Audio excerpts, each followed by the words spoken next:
problema. Entonces, como les decía en la clase de hoy, vamos a estar viendo esa diferencia entre artritis y artrosis. Seguramente habrán leído o habrán visto ya el sistema articular, igual vamos a hacer una breve introducción como para que se posicionen un poco. Y después sí entrar un poquito más en detalle en estos conceptos y en estas dos patologías muy frecuentes. Me animo a decir, obviamente, que la mayoría de las veces van a encontrar más cantidad de pacientes con artrosis que con artritis, porque es mucho más común. Pero de cualquier manera, después el abordaje terapéutico y las técnicas de masaje, si bien muchas van a ser parecidas, lo que a ustedes los va a diferenciar un poco es básicamente en qué estadio de la patología el paciente se encuentra para poder de alguna manera adaptar las técnicas de masaje a ese estado actual del paciente. Y ustedes se van a dar cuenta de eso por la misma clínica, sintomatología, manifestaciones que tiene el paciente en cuanto a lo que es signos, síntomas y síndromes. Así que eso para comentar, que igual lo van a ir comprendiendo ahora a lo largo de la clase. Entonces, bueno, lo que voy a hacer ahí es compartir la pantalla. Ahora sé que no la estoy compartiendo, pero sí la voy a compartir para que podamos ir viendo ya lo referente a la clase. Creo que ya están viendo toda la pantalla, ¿no? ¿Ven incompleto? A ver, ahí avísenme cualquier cosa y si el audio está bien. Necesito un feedback. Alguno que me diga sí. Aún no vemos nada, profe. Ah, perfecto. Gracias. Ok. ¿Ahora sí?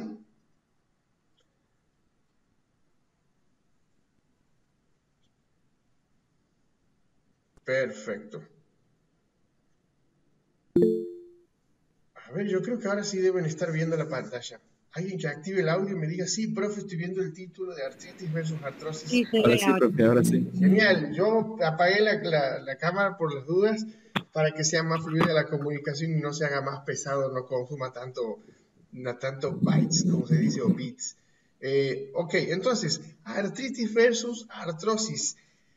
Ya de entrada, para el que más o menos ha ido viendo y ha seguido estas clases, yo creo que deberían por lo menos empezar a fijarse que le podemos empezar a sacar un poco de jugo, empezando con el título inclusive, porque una termina en itis y otra termina en osis. Las dos empiezan con artro.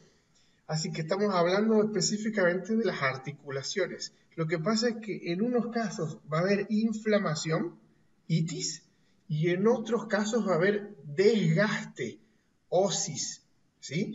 Todo lo que ustedes vean, esas palabras, sobre todo que son patologías que terminen con itis, va a ser inflamación. Lo que termine con osis va a ser desgaste.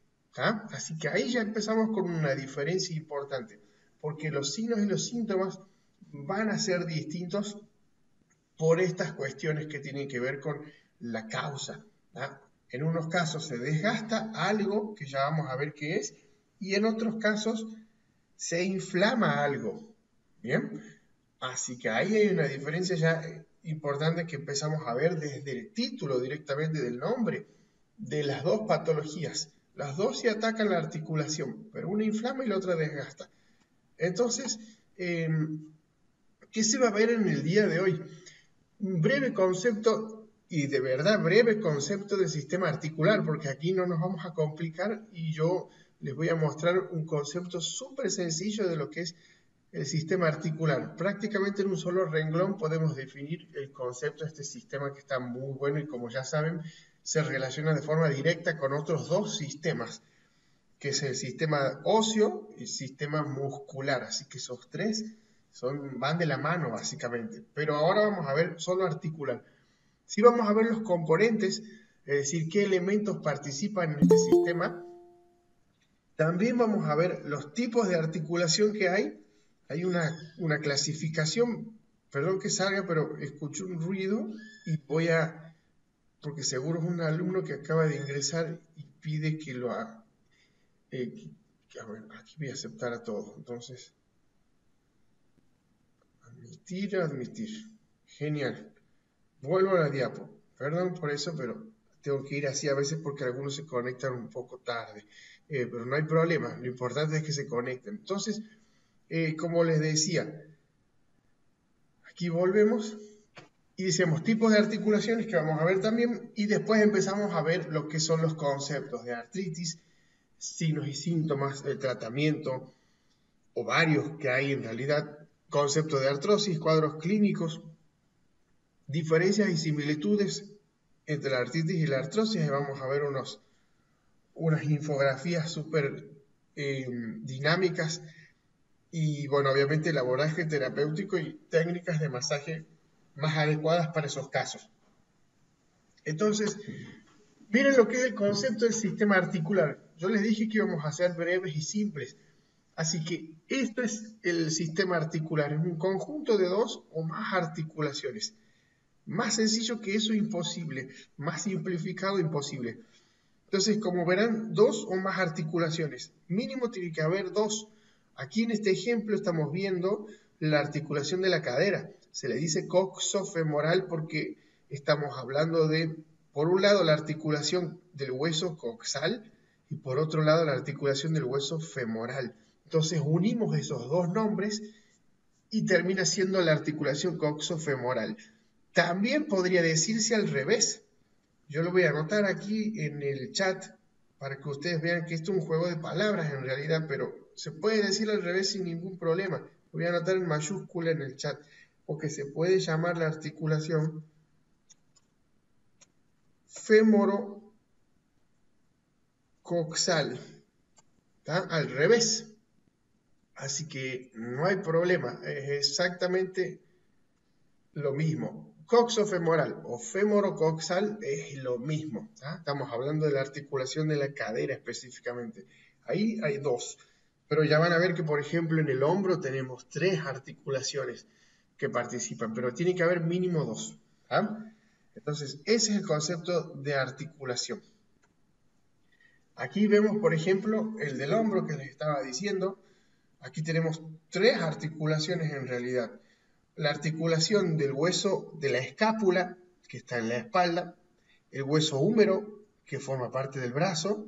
Ahí ya tenemos dos articulaciones y tenemos una tercera, que es la articulación de la clavícula con la escápula.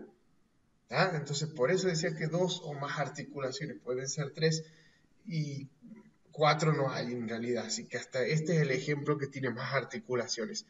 La del hombro es súper compleja, chicos. Cuando ustedes tengan un paciente y tengan que hacer técnicas de masaje, porque el paciente tiene alguna alteración en el hombro, por ejemplo, síndrome de hombro doloroso, síndrome de hombro congelado, un paciente que ha tenido una luxación y se ha vuelto a colocar el hombro o tiene alguna cirugía en el hombro, algún golpe específico en el hombro que no le permite al paciente levantarlo de forma correcta. Cualquier dolor o lesión en el hombro, créanme que es todo un desafío para trabajarlo, porque hay mucho, como ustedes ven, hay muchos elementos que participan, y esto es un sistema, entonces cada sistema tiene su elemento, y si un elemento falla, falla todo el sistema, entonces mientras más elementos hay, más complejo se hace un sistema. Entonces, cuando tengan un paciente con dolor de hombro, hay que trabajar muchos músculos y de forma analítica, inclusive trabajar el músculo deltoides, el trapecio, fibras superiores, el músculo pectoral, el músculo infraespinoso, supraespinoso también. Van a tener que trabajar los músculos subescapulares, redondo mayor, menor, o sea, hay mucha cantidad, digamos. Entonces, cuando les toque algo a nivel hombro, sepan que va a ser todo un desafío, pero que se puede y quedan bastante bien los pacientes con las técnicas de masaje. Si se está escuchando un ruido ahora fuerte es porque está pasando un avión cerca, así que ya se va a ir, ya está pasando. Ok, yo vivo cerca del aeropuerto, así que siempre pasan, no sé, cada una hora 5 o 6 aviones. No a muchos metros. Así que bueno, ya estamos acostumbrados, me conozco todas las... Este viene de Buenos Aires. No, no, eso no lo sé. Bueno, chicos, sigamos con la clase entonces. Era un poco de... para desarticular aquí, hablando de las articulaciones. Entonces, fíjense tanto cantidad de sistemas que hay aquí, tantos elementos que hay en esta articulación glenohumeral. ¿Por qué le dicen glenohumeral? Porque se articula con la zona de las glenoides, de la escápula, por eso. Pero también le pueden poner como nombre escápulo humeral o húmero escapular, es exactamente lo mismo. A ver cómo estamos, quiero ver, pues ya vengo hablando hace un rato. ¿Estamos bien? ¿Estamos conectados? ¿Se escuchan? Por las dudas yo no se haya desconectado y estoy hablando solo. Bien, parece Bien, bien, Se profe. está parado. bien, Estamos genial. escuchando todo bien. Genial, genial, gracias. Bien, entonces concepto de articulación, como hemos dicho anteriormente, conjunto de dos o más articulaciones. Aquí vemos un ejemplo, coxofemoral, y aquí vemos otro, glenohumeral. Son bastante interesantes, digamos. Componentes. Bueno, componentes tenemos 4 en total. Siempre tiene que haber hueso, siempre va a haber ligamento, siempre va a haber tendón y siempre va a haber músculo. Son 4 los componentes. No hay más que eso. Aquí voy a volver a salir para entrar y aceptar a una de las alumnas que acaba de entrar. Entonces, hueso, ligamento, tendón y músculo. Aquí estoy viendo un ejemplo, nada más están viendo ustedes de lo que es la parte del tobillo. Cuando hay técnicas de masoterapia en esta zona, es súper relajante para el paciente. Sobre todo si le trabajan mucho la parte del tendón de Aquiles y si le trabajan mucho la planta del pie. Hay mucho receptor nervioso ahí, el paciente se relaja muchísimo. Y el que ya sabe de técnicas de reflexología, muchísimo mejor todavía porque puede complementarlo muy bien con el masaje. Entonces un paciente que realmente va a tener muy buenos beneficios con ese terapeuta que combina distintas disciplinas en un caso particular. Como verán, aquí estamos viendo mucho hueso, tibia, peroné, al peroné también se le dice fíbula, bueno, sobre todo en inglés no, obviamente, pero aquí vemos también todo lo que es el hueso calcáneo, el hueso escafoides, todo lo que es parte ósea. ¿Bien? Lo que es la parte ligamentosa, chicos, es fundamental. Yo creo que es hasta lo más importante de una articulación. Si bien todos los elementos son importantes, pero si alguno de ustedes me pregunta a mí, profe, ¿cuál considera que es el más importante de todos? Para mí, el ligamento. Porque el ligamento es como lo que estabiliza una articulación, para que esa articulación cuando se movilice no se vaya un poquito de más.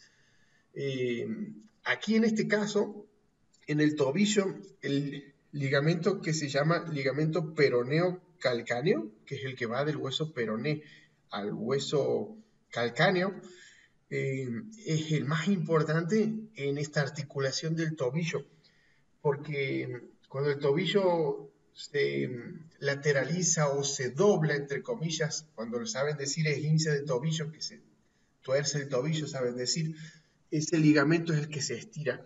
Entonces, si ese ligamento no está fuerte, la articulación rápidamente se esguinza, estira el ligamento, se hincha la zona y se pone todo muy doloroso, rojo, entonces hay que hacer un trabajo importante ahí. Pero el ligamento es lo más importante de una articulación. El tendón, después tenemos también ese componente que es la unión entre lo que es el hueso por un lado y el músculo por otro, como el ejemplo que están viendo ahí, el tendón de Aquiles, de la parte de atrás, ¿tá? Fundamental también para esa articulación. Y después el músculo, siempre va a haber músculo, siempre va a haber tendón, siempre va a haber ligamento y siempre va a haber hueso, ¿tá?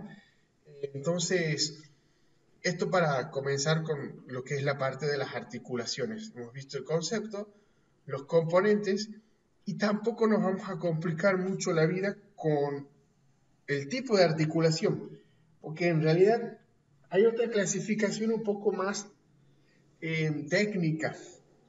en cuanto a los nombres, bastante rebuscados y a veces se hace difícil memorizarlos o acordarse. Hay articulaciones, por ejemplo, ya me voy a acordar de los nombres, pero hay muchas clasificaciones. Estas que vamos a ver nosotros son las más fáciles de acordarse porque el mismo nombre de la clasificación nos dice si la articulación se mueve o no. Entonces, tenemos articulaciones fijas, que no se mueven para nada. Eso entre comillas.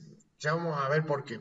Después tenemos articulaciones móviles y articulaciones semimóviles. Ahí es donde quiero llegar también para que vean que ese tipo de articulaciones las vamos a ver muchísimo. Entonces, aquí estamos viendo muchas articulaciones y sobre todo en la clasificación están las tres articulaciones. Aquí, por ejemplo, vemos como articulaciones fijas la zona del sacro con el coxis, todos los huesos del sacro, que si ustedes se acuerdan y han visto anatomía, el sacro tiene 5 huesos, S1, S2, S3, S4 y S5. S1, S2 significan sacro 1, sacro 2, que es la vértebra sacra, ¿no? S3, S4, S5. Todas esas son articulaciones fijas. En el coxis también, coxis, la primera, la segunda, la tercera y la cuarta vértebra coxigia, porque son 4 los huesos del coxis, también son articulaciones fijas. Tenemos después la del coxofemoral, que es una articulación móvil, la hemos visto recién. Tenemos la semimóvil, que es la sínfisis del pubis, ¿tá? En este caso, el título de esta articulación dice pelvis masculina, básicamente porque los huesos son un poco más anchos, más grandes, pero en la pelvis de la mujer, esa sínfisis del pubis es semimóvil porque hace una ligera apertura, a veces importante, en el momento del parto. ¿Ah? Por eso se dice que es semimóvil, y ahí participa un cartílago, el cartílago de la sínfisis del pubis, que tiene un colágeno, elastina, y eso le permite estirarse un poco para que el canal de parto aumente de tamaño, y después cuando ya el parto se ha realizado, esa articulación vuelve de vuelta a un estado normal, porque la propiedad que le da la elastina y el colágeno son esas justamente. El colágeno le da resistencia, porque cuando ese cartílago se estira, el colágeno le permite que no se rompa, ¿tá? Y la elastina, que es otra proteína, le da justamente esa propiedad al cuerpo, sobre todo en este caso al cartílago, para que se estire y después vuelva a su estado normal, ¿tá? Entonces, colágeno y elastina son fundamentales en los cartílagos. Uno le permite resistencia y el otro le permite elasticidad, ¿tá? Deformarse, pero después volver al estado inicial. ¿Qué más podemos ver? Bueno, la articulación de las lumbares también son semimóviles. ¿Ah? Hay un mínimo movimiento ahí, pero obviamente, como ustedes sabrán, si empezamos a sumar distintos grados en todas las vértebras, sí vamos a tener un grado de amplitud importante, digamos, pero siempre cuando se tienen que medir los grados de amplitud en la zona de la columna vertebral, se hace de forma analítica, segmentaria. ¿Ah? Entonces, aquí en esta imagen vemos tres tipos de articulación. Fija.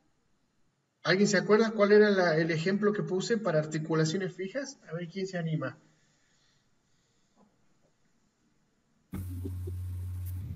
La articulación del sacro. La del sacro y la del coxis. Bien, perfecto. Sacrocoxis. Semimóvil, la del sínfisis, del pubis y también la de las lumbares. Y obviamente también las móviles, que son las coxofemorales. También hay otra articulación que es la articulación entre el sacro y el hueso coxal. ¿Tá? Esa articulación, ya no voy a acordar cómo era el nombre, pero esa es una articulación semimóvil también, porque cuando el paciente camina, hace movimientos de nutación y contranutación. Un poquito más complejo eso, pero ahí también hay una articulación. Vean esta parte.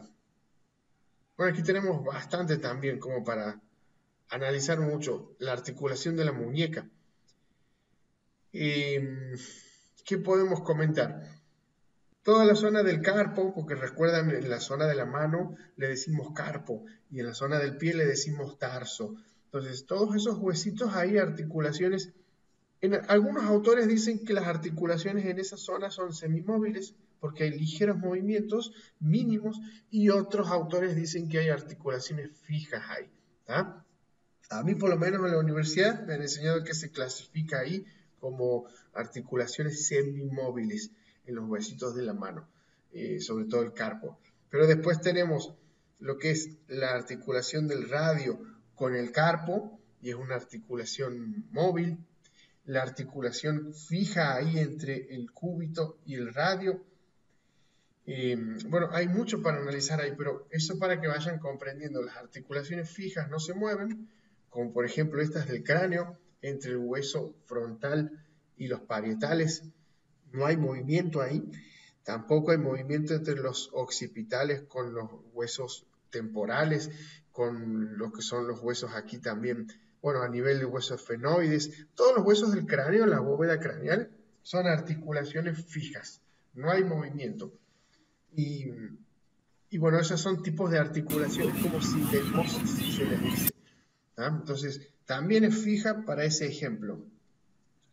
Ahí también vemos la articulación de la mandíbula. Esa es una articulación móvil. ¿Ah? Móvil. Aquí les coloqué esto a propósito. Sabemos que es una vértebra, o sea, aquí hay varias en realidad, hay 3, pero también es una articulación semimóvil.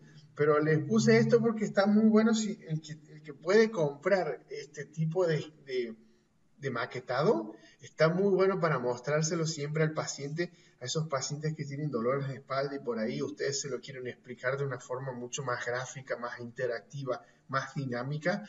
Está bueno tener este tipo de recursos para explicar en detalle al paciente. Créanme, le encanta. Por lo menos a mí me gusta que el terapeuta se tome su tiempo de explicarme qué es lo que tengo, y sobre todo si se apoya en estos recursos.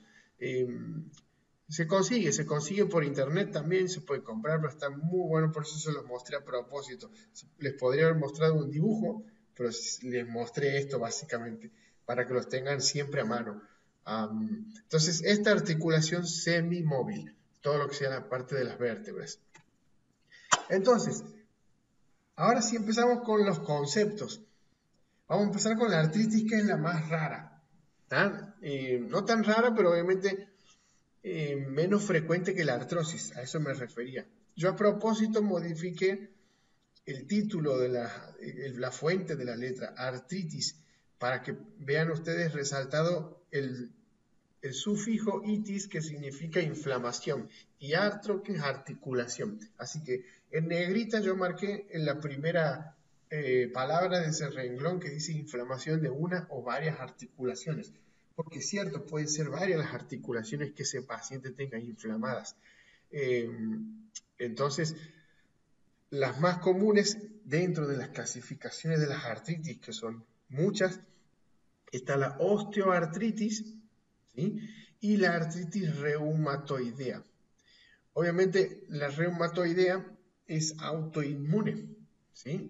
Así que para el diagnóstico, dentro de lo que se utiliza para saber si ese paciente tiene o no artritis, el que más se usa es el análisis de sangre.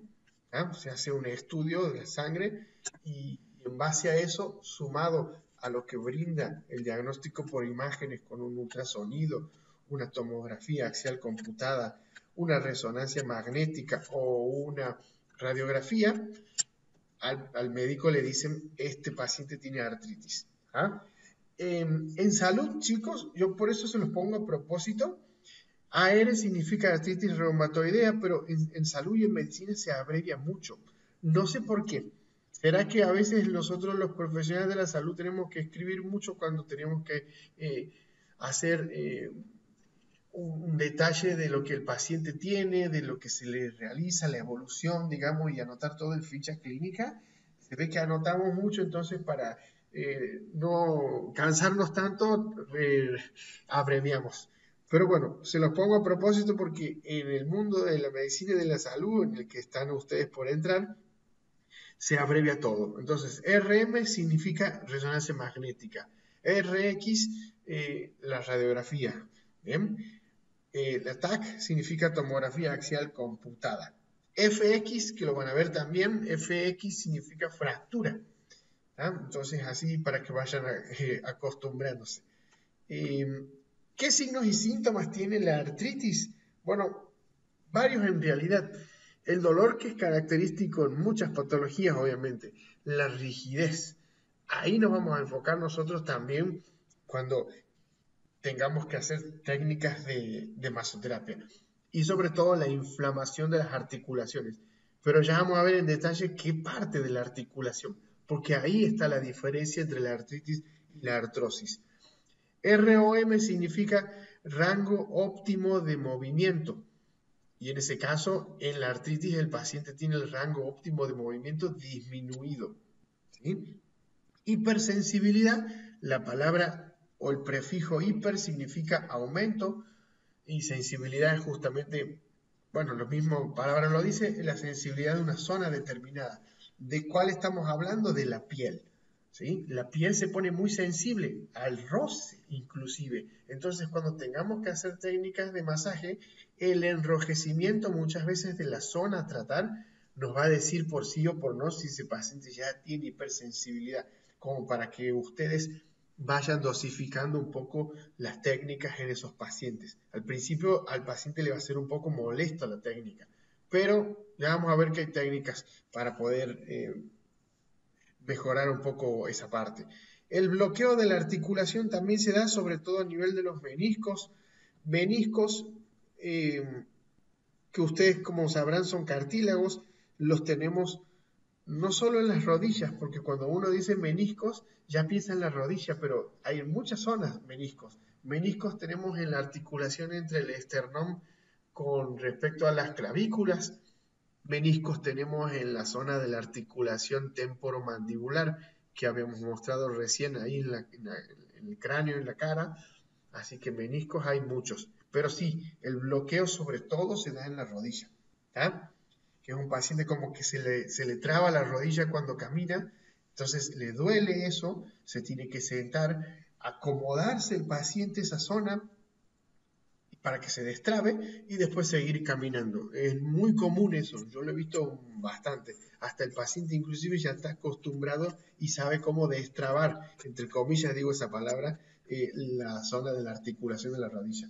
Y también otro de los signos y síntomas es la deformación o deformidad, pero sobre todo en este caso en la artritis es bilateral, porque la artritis cuando ataca una articulación, en el 90% de los casos lo hace de forma simétrica. ¿Qué significa?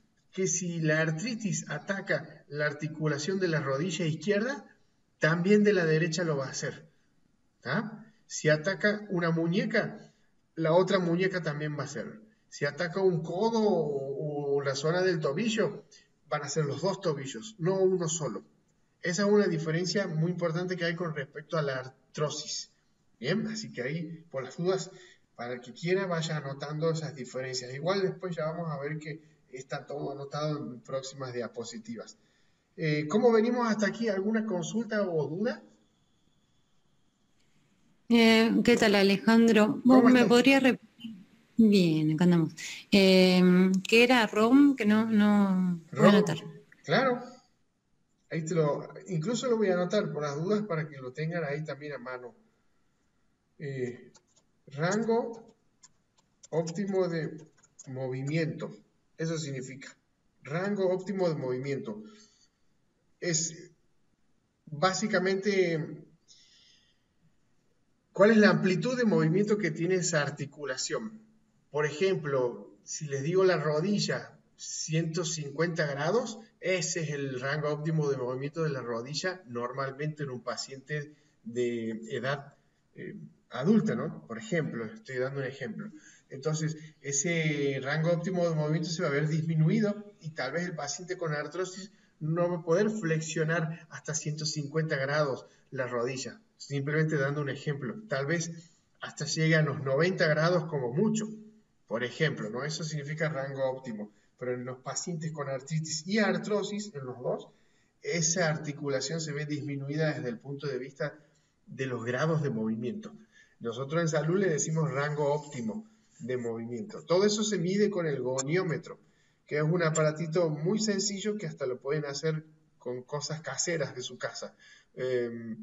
Una regla de 30 centímetros, un transportador y una especie como de tornillito que va en el medio. Es muy fácil, me lo enseñaron a hacer una vez en la universidad. Es para medir las articulaciones y sus movimientos y compararlas con respecto a la otra articulación contralateral. Así que sirve mucho el goniómetro. Entonces, ¿qué articulaciones afecta más la artritis reumatoidea? Mandíbula. Entonces ahí tenemos un problema con los meniscos, que a veces también se traba la mandíbula en estos pacientes y es complicadísimo colocar de vuelta una mandíbula que se traba. Muy difíciles. Sobre todo los que se especializan en eso son los quiroprácticos. Bueno, yo soy quiropráctico, pero cuando he tenido que practicar estas técnicas ha sido difícil, muy difícil lograr colocar la mandíbula. Yo creo que los que mejor hacen esto, de volver a colocar la mandíbula en su lugar, son pacientes que quedan con la boca abierta, porque se les queda trabada y no la pueden cerrar. Se llama trismus. Voy a salirme de aquí para anotarlo, porque siempre me gusta anotar esto para que es un poco curioso. Trismus es cuando el paciente queda con la mandíbula trabada y por lo general abierta. No la puede cerrar. Profe, Sí. ¿el bruxismo tiene algo que ver con la artritis? ¿Puede ser generado, digamos? No, por lo general, puede que sea en los pacientes, obviamente, con artritis, puede que sea la artritis misma un factor predisponente a que el paciente haga bruxismo. Eso sí puede ser, que la artritis sea un factor predisponente. Pero por lo general los pacientes con bruxismo, el estrés es lo que hace que ese paciente tenga una mayor probabilidad de que bruxe, sobre todo en la noche. Así que sí, también el bruxismo tiene relación con la mandíbula que se bloquea en algún momento, porque es complicadísima esa articulación también. Inclusive le han cambiado el nombre a la articulación. En muchos libros de anatomía, antes se llamaba articulación temporomandibular, y lo abreviaban con ATM, y ahora se le llama complejo mandibular, porque justamente es un complejo, ahí participan muchos elementos, pero está buena la pregunta. Yo diría, es una opinión personal, ¿no?, que la artritis es un factor predisponente, porque si ya el paciente tiene picos de estrés o una vida bastante ajetreada y también bruxa, la artritis hace que eso puede que se agrave mucho más inclusive, sí, tal cual, porque puede afectar la zona del líquido sinovial ahí. Está buena la pregunta, muy buena. Gracias, profe. De nada. Entonces, otra de las articulaciones en el cuello, sobre todo, ¿qué son las cervicales superiores? Ahí cercanas a la parte de C1, C2, C3, cervical 1, cervical 2, cervical 3. Los hombros, obviamente, casi siempre. Los codos también. Yo tengo un amigo, muy amigo mío, que desde chiquito me conozco con él. Todavía lo sigo viendo, obviamente, es uno de mis mejores amigos. Él tiene una artritis. Y sí, él me comenta, es una patología súper tirana, muy tirana, porque él por lo menos lo que me explica siempre es que a la mañana tiene que hacer un fácil media hora, 40 minutos, empezar a moverse las articulaciones de a poquito, despacito, y le duelen mucho porque es como, él me explica en sus propias palabras, como si se le clavaran miles de alfileres en la articulación, cada vez que la mueve de a poquito, de a poquito. Entonces tiene que estar fácil una hora movilizando sus articulaciones. Y después ya es como que precalienta un poco y ya comienza el día. Después durante el día anda muy bien, pero lo que más se le complica a él es cuando se levanta a la mañana. Así que sí, complicada la patología. Y los tratamientos son muy variados, ya les voy a ir comentando varios. La cadera también se afecta mucho, las muñecas, las manos, ya vamos a ver en las manos que hay distintos signos ahí que se ven de deformidad, las rodillas con los meniscos también, tobillo y pie. Así que sí me animo a decir que frecuentemente lo que más se afecta son esas articulaciones que reciben mucho peso. Rodilla, tobillo, cadera. ¿Ah? 5 síntomas que más necesitan los pacientes controlar. Sobre todo la primera y más importante es la fatiga. Es un síntoma bastante común en este tipo de pacientes. Yo inclusive lo digo con conocimiento de causa por justamente mi amigo que tiene esta patología. La fatiga es lo que a él por lo menos más se le complica desde el punto de vista de las actividades que quiere hacer durante el día, es como que es un factor predominante. Bueno, la función física también, la intensidad del dolor, esa es muy importante porque hay meses en los que estos pacientes andan muy bien y el dolor prácticamente ni se presenta. Y otros meses que son terribles, con unas crisis súper importantes de dolor. Y en cuanto a la interferencia del dolor, quiere decir ahí que en determinadas articulaciones esta patología hace que el dolor sea incapacitante y que al paciente no deje ni siquiera moverlo.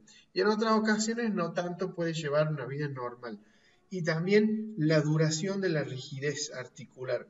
Eso es fundamental también porque a veces en algunos pacientes la rigidez dura más tiempo que lo normal o que el promedio y en otros mucho menos, obviamente, pero en el caso de este amigo mío es a la mañana nada más. Después durante el día anda muy bien, pero previamente tiene que calentar esas articulaciones, movilizarlas un poco, por más que le duelan, porque si no, no puede hacer su actividad normal. Entonces, eso para tener en cuenta también. Fíjense ahí en esa imagen, en la artritis reumatoidea, sobre todo en una etapa avanzada, aquí se le dice etapa tardía, pero como para que yo me explique mejor, es una etapa avanzada, que hay deformidad en la zona del pulgar, se le dice deformidad en ojal, y también desviación cubital se le dice de las articulaciones metacarpofalángicas. Se les dice desviación cubital porque las articulaciones se desvían hacia el lado del hueso cúbito. ¿Ah? Por eso. Y deformidad en cuello de cisne, eso también es típico en este tipo de articulaciones y sobre todo en la patología de la artritis. Cuello de cisne, ¿ah? Acuérdense de esos nombres porque en medicina y en salud cuando lean de patologías van a ver que hay cosas que les llama la atención en cuanto a los nombres. Cuello de cisne, deformidad en palillo de tambor, también lo he escuchado en unas patologías sobre todo circulatorias y respiratorias. Siempre se usan estas palabras así medio raras, que uno dice, qué raro esto, cuello de cisne. Hay otra patología que me estoy acordando ahora, que se llama cuello de búfalo, y es en otra patología también, pero neurológica. Así que se ve mucho esto en semiología sobre todo.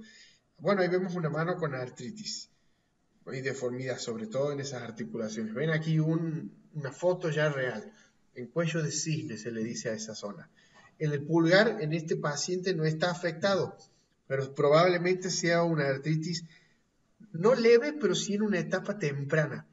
No ha avanzado todavía. Lo más probable es que después los próximos dedos también tengan cuello de cisne y el pulgar en ojal, como en la imagen esta que hemos visto. Ojal del pulgar, ¿no? Deformidad en ojal. Así que cuando vean manos así, probablemente artritis. Obviamente, si ustedes ven las dos manos con esa deformidad, más probablemente artritis, porque recuerden que es simétrica, bilateral, a diferencia de la artrosis. Y en la artrosis hay otras deformidades que llaman un poquito más la atención y que no tienen esta forma, así que ya van a ver. Fíjense ahí más avanzado incluso, ven que es bilateral, por eso yo les decía, las dos manos, si ataca una sola mano, duden un poco si eso es artritis, lo más probable es que sea artrosis, ¿tá? Y haya otras cosas para tener en cuenta ahí. Ocupación del paciente, muchas cosas. Entonces, ahí vamos con eso. Entonces, ahora vemos la famosa artrosis, que es la más común, es la que más van a ver ustedes. La artritis no tanto, pero está bueno para que lo vean primero. Y ya aquí en este caso, osis significa desgaste. Entonces, desgaste de una o varias superficies articulares. Y ya van a ver en qué parte, esto ya un poco de fisiología lo vamos a ver, que es a nivel del cartílago. No es hereditaria, a diferencia de la artritis, que tiene un componente de autoinmunidad, ¿tá? Pero se cree que puede ser un factor genético predisponente en los pacientes. Ahora, de cualquier manera, igual no se conoce todavía la causa en sí de la artrosis y tampoco se ha encontrado un tratamiento efectivo.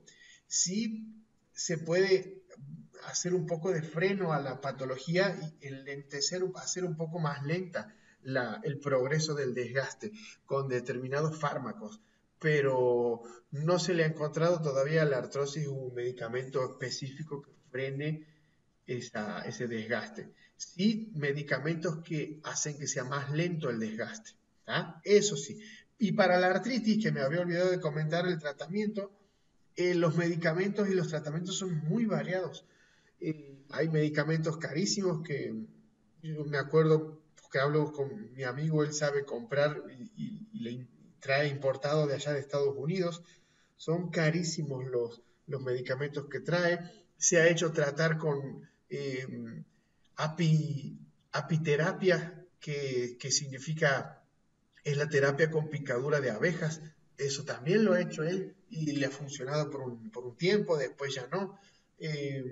Ha probado muchísimo, cremas también, fisioterapia, kinesiología también hizo, no le resultó por un buen tiempo, después sí, así que va variando, lamentablemente es como que no ha encontrado un medicamento o un tratamiento específico todavía para la artritis, pero hay muchos medicamentos efectivos, todo depende del tipo de artritis que tenga el paciente y bueno, sobre todo otras cuestiones que tienen que ver con el organismo propio de ese paciente. Entonces, en la artrosis hay dolor, hay rigidez también, hay incapacidad funcional, que significa que el paciente no puede realizar una determinada función en una articulación, y la deformación suele ser unilateral, o sea, de un solo lado. Y ya van a ver por qué eso, que muchas veces se relaciona con la actividad que tiene el paciente. Por ejemplo, las personas que se dedican a la costura, las que son costureras, usualmente hacen un desgaste de la articulación del hueso de trapecio metacarpiano, que es el pulgar, ¿tá? Entonces a eso se le llama rizoartrosis. Por las dudas, búsquenlo, aquí se los voy a anotar, que me gusta anotar mucho en el chat. Rizoartrosis es la artrosis o el desgaste propio del dedo pulgar, que también, ojo, le pasa mucho a los masoterapeutas. No se vayan a querer asustar, pero por eso es bueno que ustedes tengan muchos recursos en cuanto a las técnicas de masaje, utilicen varios recursos del cuerpo mismo, la palma de la mano, el puño, los codos para hacer técnicas de masaje, los antebrazos. Se utilizan muchas partes y no solo los huesos pulgares, perdón, el dedo pulgar. Lo utilizamos a veces bastante para trabajar una contractura o algo puntual, pero si ustedes lo usan en forma muy abusiva, a la larga le va a generar un dolor en esa articulación y después puede o no haga un desgaste articular. Entonces hay que tener en cuenta eso también. ¿Qué más tenemos de la artrosis? Bueno, síntomas. Sobre todo aquí en el caso que yo muestro de la rodilla, en pacientes de entre 30 y 50 años, y sobre todo que aparecen ejercicios de esfuerzo y de mucho impacto. Dolor en la rodilla, esto a veces tiene que ver también con el tipo de calzado que usa el paciente y el tipo de superficie en el que esté haciendo el ejercicio físico. Los que hacen running o corren, muchas veces se les sugiere que el calzado sea bueno, que tenga cámara de aire, la zapatilla, que tenga que correr sobre césped y no sobre cemento. Bueno, varias cosas. El crujido muchas veces se escucha en la rodilla, como les comentaba, por el propio roce con el hueso menisco, con el cartílago menisco y la inflamación de la rodilla. Y en esos pacientes mayores de 50 años, la sintomatología a veces aparece, pero con menor intensidad. Sobre todo porque ya es un cartílago que tiene menor cantidad de proteínas de colágeno y elastina, entonces a veces eso no va a generar tanta sintomatología, por eso la diferencia. Miren esta imagen, aquí yo les muestro, sobre todo dentro de lo que es esta articulación, que es la rodilla, el cartílago, ¿tá? Un cartílago normal y un cartílago con artrosis. Cuando ya tenemos ese desgaste tan importante, muchas veces ese hueso expuesto, que es el periósteo, esa capa más externa que tiene el hueso, esa parte, para los que ya vieron anatomía y sistema óseo, ustedes se acuerdan que el periósteo es la capa más externa del hueso y esa capa tiene nervios. Entonces, cuando esa capa queda expuesta al roce con otro hueso, duele muchísimo, chicos, muchísimo. ¿Y por qué no duele? ¿Por qué el cartílago está justamente ahí cubriendo el hueso? Porque le permite la protección y como ya sabemos, el cartílago no tiene nervios. Entonces, cuando hay roce entre dos cartílagos, no duele nada, porque los cartílagos no tienen elementos nerviosos. Sí el hueso, ¿ah? Lo mismo que los ligamentos, ahí no hay terminaciones nerviosas, pero sí que va a doler cuando se estire, porque se va a empezar a romper un poco y eso sí va a generar inflamación y que lleguen muchas células que van a tratar de proteger la zona, y entonces en cantidad y en volumen se va a hacer mucho el líquido y por eso se va a inflamar y se va a hinchar, ¿tá? Pero no confundir, la artrosis no significa que la zona no se hinche y se inflame, ¿sí? Sí se va a inflamar porque van a llegar muchas células protectoras, pero el problema está en el cartílago, a diferencia de la artritis, que el problema está en la membrana sinovial, que ya vamos a ver de qué se trata. Entonces, eso que dice osteofitos son como pedazos de huesito que se desgastan, porque ya el cartílago se ha desgastado, entonces ahora la artrosis va a desgastar el hueso y ahí duele más. Entonces, cuando se ven osteofitos, ya se complica la cosa. Fíjense en esta imagen que está en una radiografía. Estamos viendo hueso fémur, hueso tibia y hueso peroné, o sea, la rodilla de un paciente. Estamos viendo al mismo paciente, nada más que por un lado vemos la rodilla derecha, a su izquierda de la pantalla, y esa es una rodilla sana. La otra rodilla, no sé si alcanzan a notar la diferencia, se ve que hay una disminución del espacio articular. Esa es una artrosis que se está produciendo ahí. Entonces disminuye el tamaño de esa articulación y el paciente a la larga va a hacer una artrosis.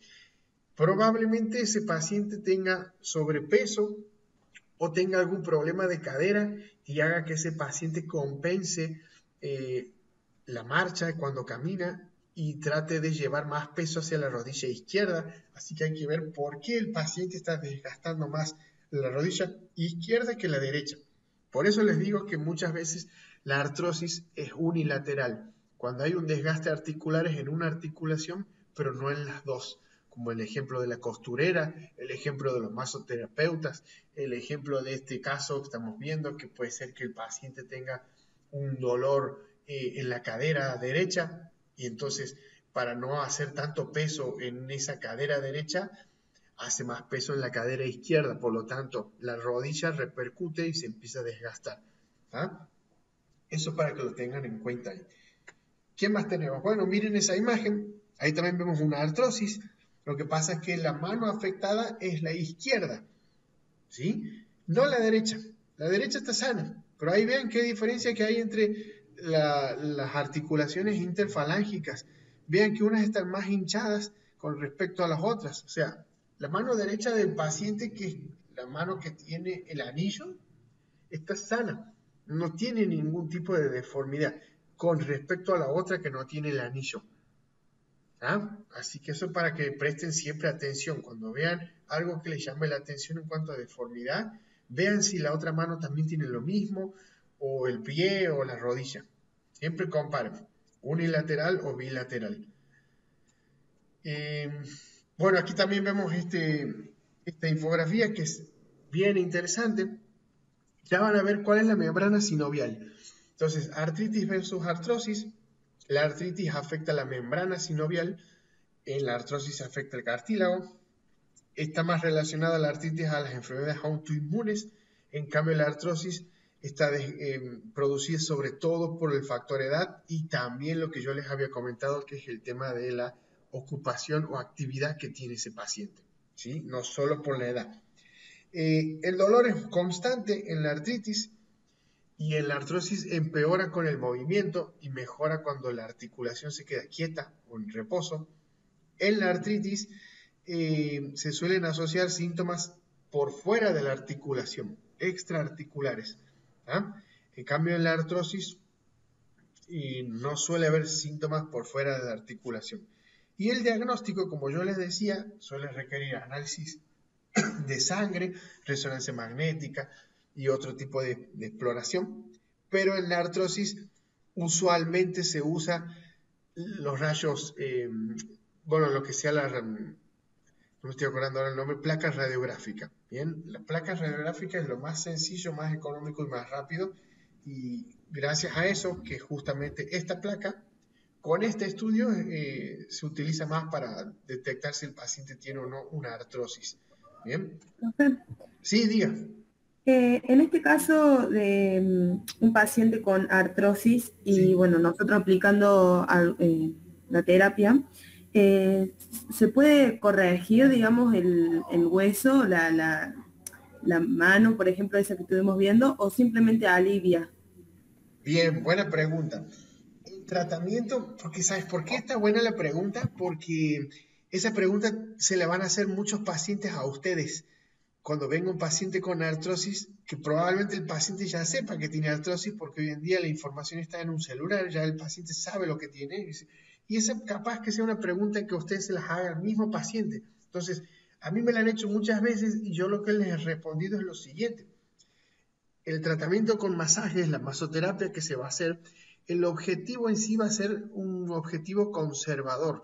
Significa que vamos a estar tratando los síntomas. Y en este caso el más importante para nosotros va a ser disminuir el dolor lo máximo que se pueda. Pero mejorar o disminuir, o mejor dicho, curar el desgaste de ese cartílago, no lo vamos a poder hacer. Con la masoterapia ni siquiera todavía se le encuentra la vuelta con medicamentos. Así que con el tema de los masajes, prácticamente imposible frenar el desgaste articular. Y el tema de la rigidez, se puede, Por supuesto, eso sí se mejora también. eso mejora. Sí, se mejora porque vos le vas a estar trabajando el músculo, entonces ese músculo va a estar mucho más flexible, con mejor tonicidad y Claro. por lo tanto esa articulación va a mejorar su rango óptimo de movimiento. Porque como vos sabrás ahí, el dolor es muchas veces lo que le impide al paciente estirar un poquito más esa articulación y ese músculo va a estar como tenso, duro, y si vos se lo trabajas al músculo, el paciente va a mejorar la movilidad, porque también le vas a estar trabajando el dolor. Así que como esos dos temas, dolor y rango articular, le vas a mejorar mucho con la masoterapia. Entonces ahí hay que enfocarse. Exactamente. Buena pregunta, muy buena. No, de nada. Entonces, como les comentaba, aquí estamos viendo un poquito más en detalle. La membrana sinovial vendría a ser la parte más, la parte roja que están viendo ustedes ahí, que es justamente como una especie de capa que recubre toda la articulación, es como una cápsula. ¿Tá? Dentro de esa membrana sinovial tenemos lo que es el líquido sinovial, que es como una especie de líquido lubricante que hace que esa articulación cuando se mueva haya líquido y le permita moverse con más fluidez. Entonces, en la artritis, cuando se produce la inflamación en la membrana sinovial, indefectiblemente ese líquido aumenta de tamaño, de volumen, mejor dicho. Entonces, mucha la cantidad de líquido que hay y eso le va a provocar dolor al paciente, no solo dentro de la articulación, sino también por fuera, porque como el volumen de ese líquido va a aumentar en cantidad, esa piel se va a estirar. Y como ustedes saben, la piel tiene receptores nerviosos, entonces cuando se estire va a generar dolor. ¿Qué es lo que se sabe hacer? Usualmente se hace punción, o sea, se le coloca una inyección al paciente y se le saca líquido sinovial para que se reduzca eso, ¿sí? Ese es uno de los primeros pasos que se van haciendo para que disminuya el tamaño del volumen de la cápsula y no genere tanto dolor. Y después se empiezan con otros tratamientos. Pero nosotros en masoterapia es como que nos vamos a lucir un poco más con las artrosis que con las artritis, ¿sí? Sobre todo trabajando la musculatura, disminuyendo el dolor y como consecuencia de eso el paciente va a mejorar la movilidad articular. Así que ahí están las grandes diferencias en dónde afecta la patología.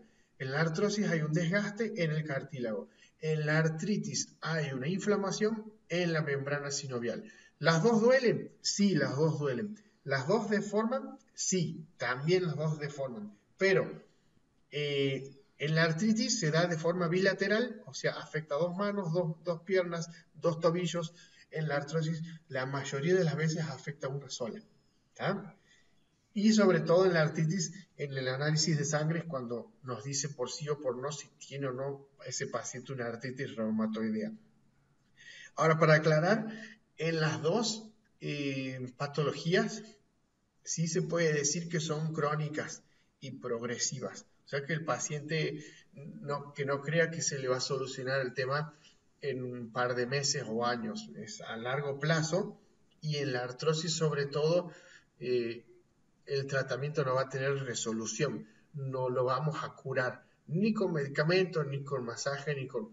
El paciente solo tiene que saber de entrada. Yo eso siempre lo hago hincapié para que no se lleven falsas expectativas y no esté esperando que algo mejore cuando en realidad eso no va a pasar. Se desgastó el cartílago y listo, se desgastó, no hay otra. Es duro lo que les digo, pero a veces así hay que hacer con los pacientes porque si no... uno por querer ser bueno y no darle malas noticias, termina no diciéndole lo que es verdad, que no se va a curar la patología por más que le hagamos un masaje por día, por decirles. Pero sí le vamos a mejorar el dolor y sí vamos a mejorar el rango articular para que ese paciente pueda hacer muchas actividades y no empiece a ponerse más rígido. Porque si el paciente se pone más rígido, más duele y eso es un círculo vicioso después. Aquí vemos también, está un poquito más chiquita la letra, pero fíjense que en las artrosis la deformidad se da en las articulaciones interfalángicas proximales y distales. Se le llaman nódulos de Heberdin, así se le llama. Nódulos de Bouchard también, es como que se hinchan esas partes y se empieza a deformar, porque se desgasta el cartílago y después desgasta el hueso y se deforma. En cambio, las artritis, lo que les había dicho, cuello de cisne y en el pulgar, por ejemplo, en ojal, en forma de ojal. ¿Tá? Después, el que sea curioso, busque por qué se llaman nódulos de Heberdin. No lo busqué yo, probablemente sea porque ese fue el que los descubrió. Debe ser un médico, no sé qué profesión tendrá, pero ese debe ser el apellido. Por eso nódulos de Heberdin. Por lo general es así, le ponen el nombre a la persona que lo descubrió. Entonces, en cuanto al abordaje terapéutico, bien sencillo, hay que establecer un buen diagnóstico, por lo general no lo hacemos nosotros, lo hace el médico, pero a veces sí el paciente va a venir primero a nosotros antes que el médico, eso es muy común también, porque hay personas que no les gusta ir al hospital, al sanatorio, a la clínica o visitar al médico y van a lo más cercano que tienen, entonces a veces acuden a nosotros y está bueno que por ahí tengamos herramientas, pero que el paciente sepa que nosotros no las sabemos todas porque tiene que hacerse estudios, análisis de sangre y muchas cosas como para que podamos determinar qué tiene. La ficha clínica es fundamental, bien detallada, la que yo les había comentado que que se las había pasado a varios que me han pedido. Y el abordaje interdisciplinario, eso es clave, chicos, porque nosotros como masoterapeutas vamos a trabajar mucho lo que es el músculo. El kinesiólogo va a trabajar varios componentes de la articulación, no solo lo que es el músculo, sino el hueso, el tendón, el ligamento, el rango articular también. El médico, si tiene que administrar medicamentos, lo hará. Glucosamina, me parece que se llama uno de los que saben tomar los pacientes con artrosis para mejorar la sintomatología. Pero es fundamental el abordaje interdisciplinario. Y sobre todo dentro de lo que son las técnicas, yo me inclino más, porque así lo he hecho durante mucho tiempo con estos pacientes, es inclinarme más por aquellas técnicas superficiales, que sí llegan un poco al músculo, pero no lo trabajan en tanta profundidad, pero siempre ustedes tienen que ir evaluando cómo está ese músculo, si está muy tenso, muy espasmódico, si tiene mucho dolor, mucha contractura, si está muy acortado. Todo tienen que ir evaluando para ir analizando qué tipo de técnicas son más adecuadas. Bueno, por ejemplo, ahí la frotación, que sirve mucho para, sobre todo, aumentar la temperatura local de la zona que estemos trabajando. El amasamiento superficial es bárbaro, y si ustedes ven que el paciente lo tolera, sí pueden agregar un poquito más de presión y profundidad para llegar ya a ese tejido muscular y mejorar el rango articular, como lo decía una de las alumnas. Y bueno, obviamente también al principio y sobre todo en esas etapas avanzadas que el paciente tiene, evitar movilizaciones un tanto exageradas de esas articulaciones comprometidas, sea una zona del cuello, el codo, tobillo, rodilla, que hemos visto también, o la parte de la cadera, coxofemoral. Y también precaución con la hipersensibilidad en las artritis reumatoideas, porque el roce en esas zonas muchas veces es una molestia para el paciente. Yo a veces lo sé contrarrestar aplicando un poquito más de presión en la zona. Ese es uno de los trucos, por ejemplo, que he sabido utilizar en pacientes con hipersensibilidad, aumentando un poquito la presión de la técnica para poder trabajar más la parte muscular y bloquear de alguna manera esos receptores nerviosos a nivel de la epidermis, que es la primera capa. Así que son cosas a tener en cuenta. ¿Alguien me quiere hacer una consulta? ¿Tiene alguna duda?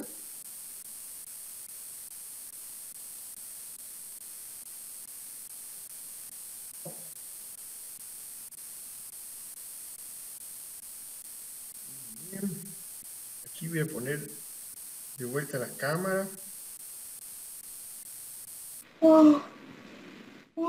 Ok. Hay alguien ahí bostezando recién, te escucho. Bueno, no importa, lo vamos a editar para que no se escuche. Bueno, chicos, creo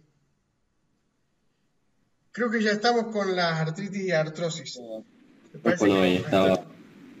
Genial. Ahí... Quería consultar. No fue mi bostezo, no importa. El tema de aplicar diversas temperaturas, ya sea frío o calor, ¿puede ayudar a bajar la inflamación en el caso de alguna de las dos patologías? ¿Sirve de algo? No, y yo creo que incluso en muchos casos sería hasta contraproducente, porque, por ejemplo, si el frío lo descartamos directamente, porque no le va a hacer prácticamente nada, incluso al contrario puede que aumente la rigidez. Y el calor, si lo usas en pacientes con artritis, vas a aumentar el volumen del líquido sinovial, por lo tanto se va a hinchar más. Y si lo usas en pacientes con artrosis, posiblemente mejores un poco la musculatura, o sea, le vas a dar una relajación extra, pero no creas que vas a notar un cambio muy grande aplicando calor en esa zona.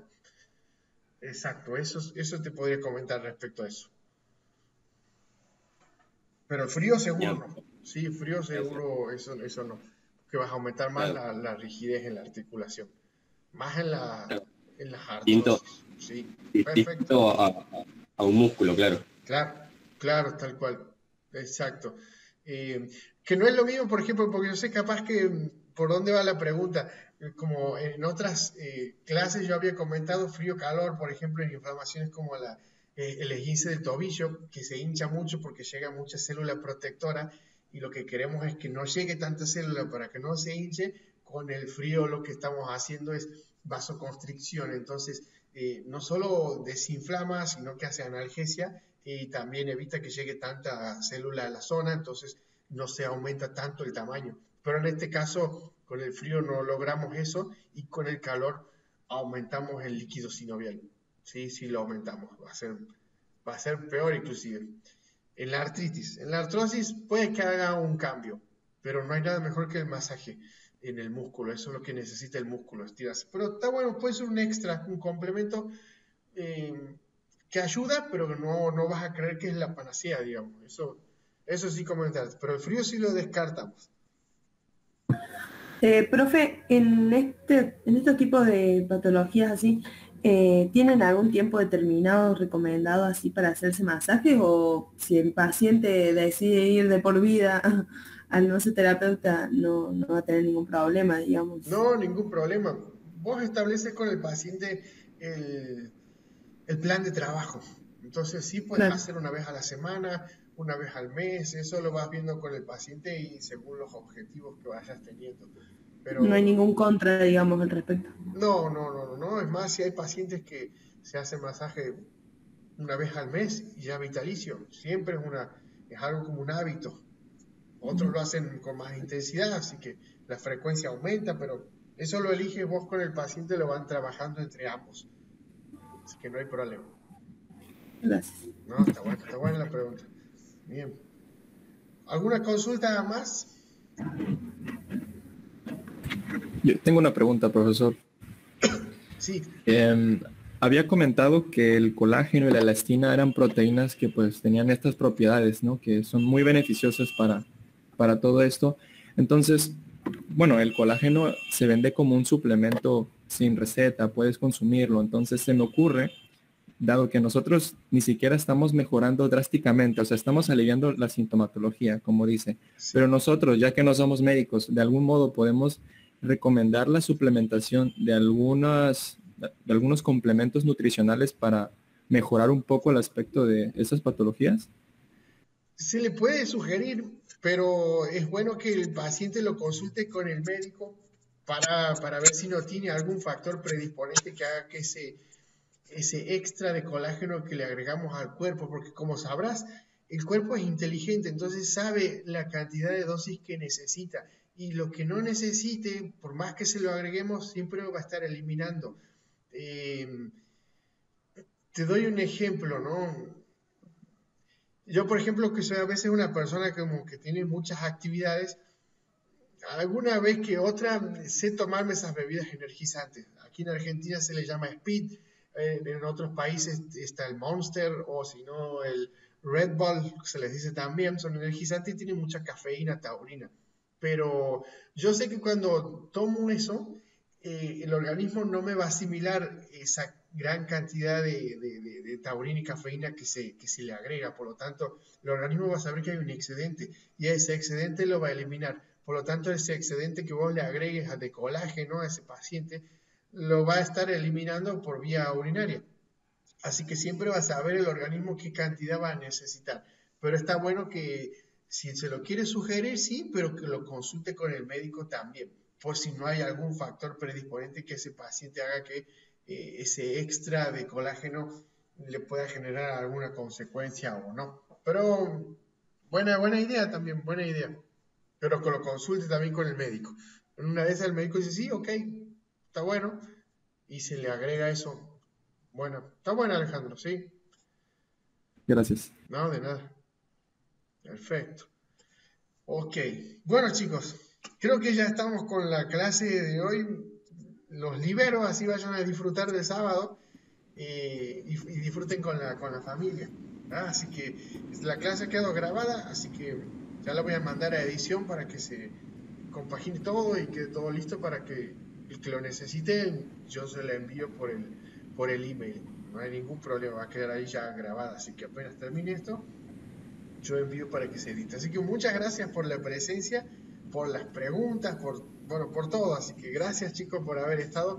Nos vemos en la próxima. También se envía por email cuándo vamos a tener la próxima clase. Por lo general va a ser, a ver, hoy es 2, las 7, el 9, ¿no? El próximo sábado, ¿no? Que sería El 9 no, sino el 16. Pero si veo que hay algo nuevo para agregar, vamos a ver si tenemos el 9. Pero igual vamos a mandar un email. Yo voy a mandar un email para avisar cuando tenemos esa próxima clase en vivo. Pues sé que les gusta mucho, así que nos vamos a estar viendo probablemente no este sábado que viene 9, sino el próximo.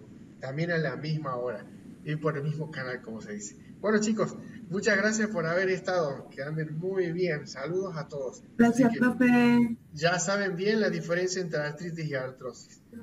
Así que a lucirse hoy, si llegan a tener algún evento, comenten de artritis y artrosis. No, mentira, eso no lo hagan. Chao, chicos, que anden bien. Gracias, mi doc. Muchas gracias. Muchas gracias a ustedes. Que anden bien. Excelente. Gracias, nos vemos. Gracias, doc. Bye. Excelente fin de semana. Igualmente, que anden bien.